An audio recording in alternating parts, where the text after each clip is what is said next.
ناظرین، ایک دفعہ کا ذکر ہے کہ حضرت نوح علیہ السلام کشتی بنا رہے تھے تو ایک مومنہ بوڑھی عورت روز اللہ کے نبی کے پاس اپنی گٹھری لے کر آتی اور کہتی، اے اللہ کے نبی، کب کشتی روانہ ہوگی؟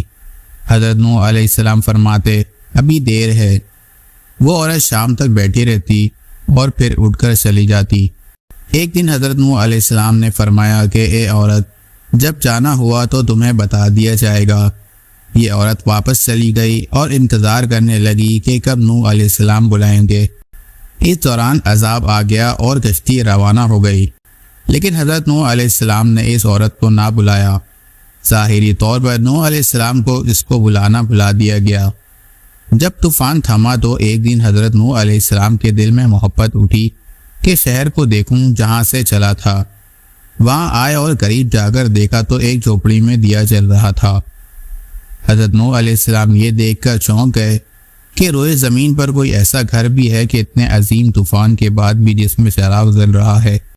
انہوں نے وہاں تکبیر بلند کی تو وہ عورت سامان لے کر آ گئی اور کہنے لگی، یا نبی اللہ، کیا کشتی تیار ہے؟ چلیں۔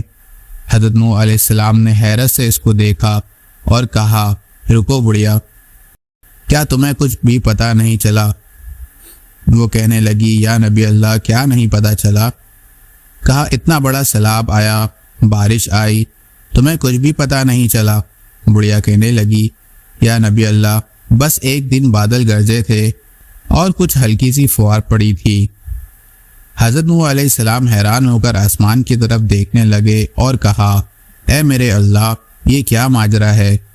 اللہ تعالیٰ نے حضرت نوح علیہ السلام پر وحی بھیجی کہ اے میرے پیارے نبی، اس عورت کے دل میں چونکہ تمہاری محبت تھی اور تم نے اسے پابند کر دیا تھا، اور چونکہ تمہارا اس سے وعدہ بھی تھا کہ نجات کی کشتی میں اسے لے جاؤ گے، تب جب کہ تم نے اپنا وہ وعدہ پورا نہیں کیا، لیکن اے نوح علیہ السلام، میں تو تمہارے وعدے کا ذمہ دار تھا، اس لیے میں نے اس بڑھیا تک عذاب پہنچنے ہی نہ دیا۔